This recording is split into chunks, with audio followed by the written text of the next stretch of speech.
Hello everybody, welcome back.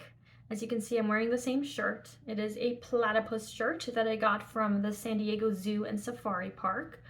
I wanted to make a different kind of video. I don't usually make videos about the books that I have acquired recently, either from the library or from a bookstore. But I have quite a few books here that I wanted to talk about. So in no particular order, I really just have stacks of books here. The first book that I have to talk about is Death by Chocolate Raspberry Scone by Sarah Graves. This is a book in a recent series by Sarah Graves that I think builds on another series that she wrote. This is like book 8 in the second series. 6, 7. Yeah, this is like book 8. I will just read you what it says. With the August heat strong enough to melt solid chocolate into syrup, Jake and Ellie crave a break from the bakery ovens, despite tourist season promising a sweet payday, but they never envision spending the last weeks of summer drifting around Passamaquoddy Bay, searching for pirate's treasure and a dead body.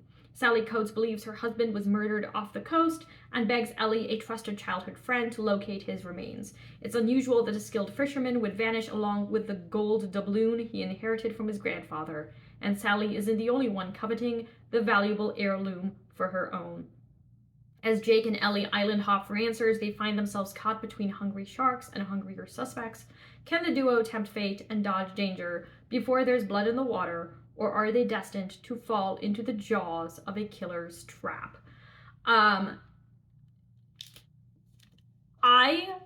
was interested in this book after a few cozy mystery reviewers had recommended it. Also, the protagonist here, Jake and Ellie, the two, they run a bakery called the Chocolate Moose. You know, moose are my favorite animals. So that's probably the main reason why I picked this up. I don't always read cozy mystery series in order, apparently, but I'm excited about this one. Then I got a book that I own in my classroom library. I'm a 6th grade ELA teacher, and my goal is to read all the books that I have in my classroom library. So I got Spy School by Stuart Gibbs. I have loved the books in the Fun Jungle series, so I look forward to reading this one. Here's what it says. Ben Ripley, age 12. Mission: survive the science school that is really a front for training junior CIA operatives and try to get the girl. Objectives: 1. Find the devious double agent who has infiltrated the school. 2. Try not to die. 3. Prove to everyone that you are capable of being a spy. Save the day and try not to look like such a nerd while doing it. I think that this book will appeal to my kids who, like Ben Ripley, don't want to look like a nerd. Or you can be like me and just own it. You're a nerd, you know? I got Egg Drop Dead by Vivian Chen, which is book 5, I think, in the Noodle Shop series. I have loved most of the books, bar 1, in the series so far. It is set in an Asian village in Cleveland, Ohio, where I am from. And here's what it says. It was supposed to be a fancy, intimate dinner party by the pool. Instead, Lana Lee's first ever catering event turns into full course madness when a domestic worker is found dead. Is the party's host, Donna Fang, the sweet and sour owner of the Asia Village shopping plaza where Ho Lee is situated, somehow to blame? That's what Lana, whose plate is already plentiful with running the restaurant, pleasing her often disapproving mother, and fretting over her occasionally serious boyfriend, Detective Adam Trudeau, must find out. Before the police arrived at the crime scene, Donna had entrusted an odd piece of evidence to Lana, a thumb drive shaped like a terracotta soldier. Now it's up to Lana to lead her own investigation, digitally and in real life, into a world of secrets involving Donna's earlier life in China, whether the victim had a dark agenda, and if the killer is still out there and plans to strike again. This definitely promises to be a fun book. We were introduced to Donna just a little bit in the first book when her husband was murdered, but we haven't really learned enough about her. I have volume 10 of the One Piece manga series. This is, of course, of the East Blue Saga. I'll make a whole video about the East Blue Saga, but I'm just loving the series so far. I've got Extinction by Douglas Preston. This is a really popular book involving the death of... No, a billionaire's son and his new wife are kidnapped and murdered. Yeah, so this billionaire owns this 100,000-acre zoo, basically, with Irish elk, giant sloths, and woolly mammoths that they have brought back from extinction. So this is a book that deals with de-extinction. It's a thriller. I've never read anything by Douglas Preston, but just the premise appeals to me so much. I've been reading Lionhearted by Andrew Loveridge. This is a nonfiction book by a wildlife biologist who studied lions, including Cecil the lion, when Cecil was killed by a big game hunter a few years ago. So this book is about his work with lions, and then of course about Cecil. And there's this incredible photo. There's just a ton of photos in here, but there's this incredible photo of a male lion and a cub. It's amazing. Another popular book that I have is The Spy Coast by Tess Gerritsen. This is what seems to be like a cozy thriller.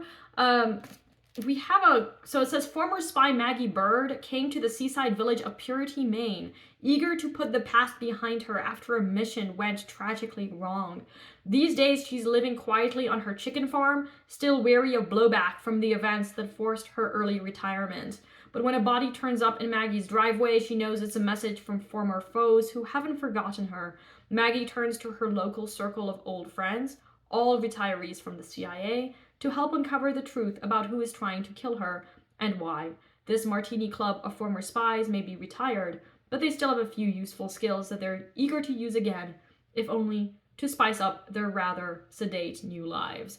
This seems to be like a cross between a thriller and the Thursday Murder Club. So I'm excited about it. This and Extinction are like so popular, I need to read them ASAP. I also went to a used bookstore and bought one of my absolute favorite plays of all time, Le Bourgeois Gentilhomme by Molière.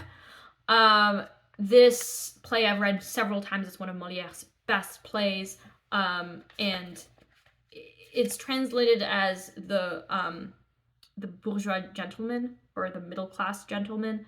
It is so funny, like amazing. We follow a man named Monsieur Jourdain, who wants to, he's a very wealthy bourgeois, so middle class, and he wants to become a noble, and he thinks that the way of doing that is by just becoming really cultured, and so he hires a bunch of tutors, but he's an absolute idiot. So it is so funny, like it is amazing. I've got Julius Caesar by William Shakespeare, which is my favorite Shakespeare play. My second favorite being Richard III. I have Richard III down there. Perfect to read after finishing Robert Harris's trilogy on ancient Rome. So I'm really on an ancient Rome kick. And I want to read this. I want to reread Richard III. Obviously not. That is not ancient Rome. That is the Plantagenets. Those plays I love. But after Julius Caesar, I want to read SPQR by Mary Beard. I want to reread I, Claudius. Like, there's a lot that I want to read surrounding ancient Rome. Another book that I purchased that I've loved is Death Comes for the Archbishop by Willa Cather. It was one of my favorite books the year that I read it. It is a book about the American Southwest and missions, and it is so beautifully written. It was the first book that I read by Willa Cather and just made me fall in love with her writing. I've also read My Antonia, and I remember reading O Pioneers. I need to reread all three. One of the great embarrassments of my life is not knowing American history. Even though I learned, obviously, American history in school, I didn't really pay attention, and now I'm kicking myself. I know a lot of history in other parts of the world, but not the history of my own country. 1776 by David McCullough will hopefully get me into learning American history, which is a goal of mine this summer. So I've heard that this is a great book to begin with. Got The Housemaid by Frida McFadden. Tiffany at the Beach Bum Bookworm recommended this book. Fizzy got it from Target. This is a thriller. I don't really want to know much about it, but I'm excited to read it and see how it goes. Another American history, Bunker Hill, A City, a Siege, a Revolution by Nathaniel Philbrick. I've read 3 books by Nathaniel Philbrick before. My favorite being A Way Offshore, which is about shipwreck that inspired Moby Dick, which is one of my all-time favorite novels. Nathaniel Philbrick is just a very strong nonfiction writer like David McCullough. 2 more books, I promise. I've got The Lies of Locke Lamora by Scott Lynch. I plan on reading this as a standalone because Scott Lynch is probably never going to finish his series. And this sounds really fun. Somehow it's giving me Princess Bride vibes. I don't know if that's accurate. Let me know. And finally, a book that I got as a gift from a student at the end of the year, Lily's Story by W. Bruce Cameron. He wrote a series called A Dog Something. I forget what the name of the series, the name of the book was, but that was for adults. This is for kids. It says, Lily is the smallest puppy in her litter and the only girl. Her brothers are bigger and stronger and like to push her around. But when Lily meets a girl named Maggie Rose at the animal shelter, Lily discovers things are not so bad. Lily's size means that she can help other animals who are in trouble. It's Lily to the rescue. This is wonderful, and you know, it's a book also that probably promotes shelter dogs. So I look forward to reading this, and once I finish it, I will add it to my classroom library shelf. Any book that I'm given by a student, I will always just put back on the shelf so that other kids can read it too. So yeah, these are all the books. I don't, you know, like I said, I don't usually like talk about the books that I've acquired, but you know, it gives you a sense of the kinds of books that I'm interested in, and I read quite widely. I like reading classics. I want to revisit the French classics that I have loved. I like fantasy. I like nonfiction. I like historical fiction.